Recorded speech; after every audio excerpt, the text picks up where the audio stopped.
ध्रुव अग्रवाल ने किया वक्फ बोर्ड के भ्रष्टाचार का खुलासा, जिसमें उन्होंने बताया कि दिल्ली सरकार के भ्रष्टाचार में लिप्त दिल्ली वक्फ बोर्ड और उसके चेयरमैन अमानतुल्लाह खान द्वारा एमसीडी और पुलिस अधिकारियों की मिली भगत से जमीन की लूट और अतिक्रमण जैसे गंभीर मुद्दों को देश की जनता के सामने लाने के लिए प्रयत्न कर रहे हैं। साथ ही प्रेस वार्ता में सम्मिलित होकर भ्रष्टाचार को जड़ से मिटाने की दिशा में सामर्थ्य कदम बढ़ाने का आह्वान भी किया है। नमस्कार, मैं ध्रुव अग्रवाल और क्रूसेड इंडिया आंदोलन में चला रहा हूँ पिछले 25 सालों से। उसके अलावा विभिन्न संस्थाओं से जुड़ा हुआ हूँ। सीए का मैं नेशनल चेयरमैन रहा, वकीलों का मैं अंतर्राष्ट्रीय न्यायविद परिषद का मैं अंतर्राष्ट्रीय सह अध्यक्ष हूँ, एंटीप्रेन्योर्स का भी हूँ और मेरी करीब 100 किताबें आ चुकी हैं। बहुत सारा हम लोगों ने धर्म का भी अध्ययन किया, अध्यात्म किया और देश का किया। वतन आज़ाद हुआ, सारे जहाँ से अच्छा हिंदुस्तान हर गली में हर कोने में गाया गया। संविधान बना, संविधान के आर्टिकल 26, 27, 28 ने धर्म की छूट दी कि कोई भी आदमी, चाहे हिंदू हो, चाहे मुस्लिम हो, चाहे सिख हो, ईसाई हो, पारसी हो, कोई भी धर्म हो, जैसे संसार के कोई भी धर्म यहाँ पे अपना सकता है और अपना प्रमोशन कर सकता है। उस दौरान ये वक्फ बोर्ड बने और वक्फ बोर्ड की संपत्ति 1991 में सुप्रीम कोर्ट ने कहा कि केवल 5 शहरों में ही 2 लाख करोड़ कम से कम वक्फ बोर्ड की संपत्ति है।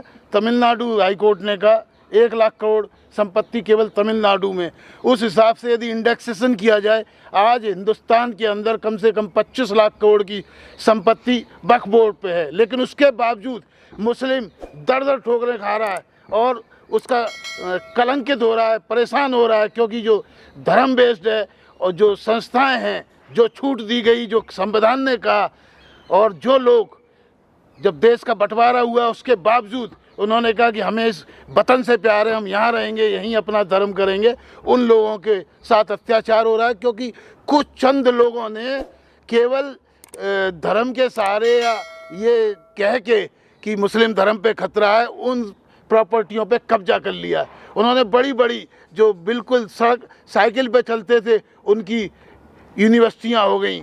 यहाँ भी दिल्ली के अंदर आम आदमी पार्टी है, भारतीय जनता पार्टी के विजेंद्र गुप्ता जी ने 2 साल पहले मुद्दा उठाया। अमानुल्लाह खान ने जब 36 वक्फ बोर्ड के अंदर अवैध भर्तियां करी, और वो अवैध भर्तियां किस लिए की गई थी? जिससे कि उस माल को आराम से खाया जा सके। उसके बावजूद सब सरकारें मिली हुई हैं, ना भारतीय जनता पार्टी ने कुछ किया, ना आम पार्टी का तो वो था ही विधायक अमानुल्लाह खान। 2017 से उत्तर प्रदेश के अंदर बार बार कहा जा रहा है कि सिया बोर्ड पर भी, सिया वक्फ बोर्ड पर भी, सुन्नी वक्फ बोर्ड पर, सब पे सीबीआई लगाई, एफआईआर भी की। योगी जी भी कह रहे हैं कि भाई इन पे जांच होगी, लेकिन असलियत में हो कुछ नहीं रहा। हो तब सकता है जब जनता जागे, जब मुस्लिम समाज जागे, जो दर ठोकरें खा रहा है कि हमारी इतनी संपत्ति होते हुए, इतनी जगह होते हुए, इतने संसाधन होते हुए भी मुस्लिम लोगों को ऐसा लग रहा है कि हमारे ही लोग उनको प्रताड़ित कर रहे हैं। क्योंकि हर जगह, केवल दिल्ली के अंदर, मैं आपको बताऊं कि पूरे हिंदुस्तान के अंदर हर 100 मुसलमानों पर एक मुस्लिम मस्जिद या जगह है। मतलब ये समझिए 25 लाख से ज़्यादा ऐसी जगह हैं। और यदि ज़मीन का हिसाब लगाया जाए तो हज़ारों एकड़ नहीं, कई लाख एकड़ ज़मीन तो केवल दिल्ली और एनसीआर रीजन के अंदर ही वक्फ बोर्ड के पास है। लेकिन अवैध बिक्री हो रही है। जो है वक्फ बोर्ड के एक्ट में लिखा है, सेक्शन 45-46 के अंदर हर वक्फ बोर्ड को ऑडिट कराना होता है, अंकेक्षण कराना होता है और उसकी रिपोर्ट सबमिट करनी होती है। लेकिन वो कुछ भी नहीं हो रहा है। जो खुद जो माइनॉरिटी के मंत्री हैं उत्तर प्रदेश में, वो सवाल उठा चुके हैं। लेकिन सवाल उठाने के बावजूद जब तक मुस्लिम समाज जो दर ठोकर खा रहा है, कलंकित हो रहा है, परेशान हो रहा है, वो नहीं जानेगा कि उनकी कितनी संपत्ति है और कितना अधिकार उनको मिला हुआ है संविधान के अंदर अपने धर्म को प्रोपोगेट करने को, वो यहाँ पे ऐसा ही रहेगा, बेचारा रहेगा। और केवल सरकार को दोष देने से भी कुछ नहीं हो रहा है। लेकिन सरकारी लोग, पर्टिकुलरली जो लोग कहते हैं कि हम मुस्लिमों के रहनुमा हैं, जैसे यहाँ दिल्ली के अंदर आम आदमी पार्टी के ही विधायक बहुत ज़्यादा शोषण कर रहे हैं। मुसलमानों का शोषण जितना उन लोगों ने किया है जो बनते हैं मुस्लिमों के रहनुमा, उससे ज़्यादा किसी और ने किया नहीं है। मैं जिस जगह पे खड़ा हूँ, ये भी सैकड़ों एकड़ ज़मीन जो दिल्ली की सबसे महंगी ज़मीन है, जहाँ पर जिसका इतिहास है, जिसको प्रेस एरिया कहा जाता है, बहादुर शाह जफर मार्ग, एक तरफ पुलिस हेडक्वार्टर है, एक तरफ पुराना इनकम टैक्स ऑफिस है। ये सबसे महंगी और इसको दिल्ली बंद कहा जाता है। यहाँ पे इतनी जगह है। इसी तरह सारी प्राइम जगह जो सबसे महत्वपूर्ण जगह हैं वो वक्फ बोर्ड के पास हैं, लेकिन वक्फ बोर्ड के जो नेता हैं उनको केवल मंत्रियों से मिलने में या बड़े बड़े लोगों से मिलने में फ़ख्र महसूस होता है, और उनके साथ मिलकर वो एमसीडी को भी से अपने साथ मिला लेते हैं, सरकार को भी अपने साथ मिला लेते हैं।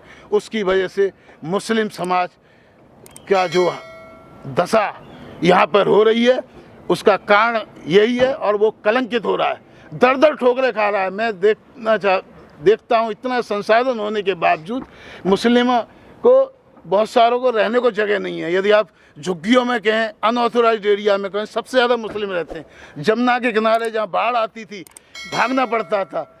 जो जसोला क्षेत्र है वो सब जमुना के किनारे का वो क्षेत्र था जहाँ कोई रहना नहीं चाहता था, जहाँ पे मगरमच्छ तक आ जाया करते थे, जो दलदल था जिस दलदल में। लेकिन क्योंकि इनकी जो अच्छी अच्छी जगह थी उसको कुछ नेताओं ने, कुछ राजनेताओं ने और कुछ दबंग लोगों ने हथियारों के बल पे, मैं आपको कह सकता हूँ कि उसमें असामाजिक तत्व भी शामिल हो सकते हैं। और क्योंकि जब जांच की जाएगी तभी वो चीज़ें सामने आएगी, क्योंकि दबंग लोग ऐसे होते हैं वो अपने विरुद्ध कोई भी आरोपी को जिंदा नहीं छोड़ते या उस आरोपी के सबूत नहीं छोड़ते। इसकी वजह से लोग सामने नहीं आ पाते।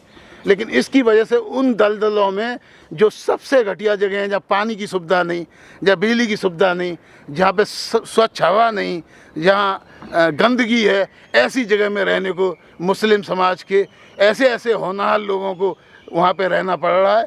कारण यही है कि उनके ही जो धर्म के रहनुमा बनकर उन लोगों ने जो वक्फ बोर्ड की जो संपत्ति है वो इतनी ज़्यादा है, मेरे को लगता है इतनी संपत्ति वक्फ बोर्ड के पास पूरे संसार में, चाहे मुस्लिम देश कितने भी रईस कितने तेल की वजह से कितने हों, तब भी किसी भी संस्था के वक्फ बोर्डों पर या जो धार्मिक इंस्टीट्यूशंस पर इतनी संपत्ति नहीं है जितनी इस हिंदुस्तान के अंदर वक्फ बोर्ड के बाद आज।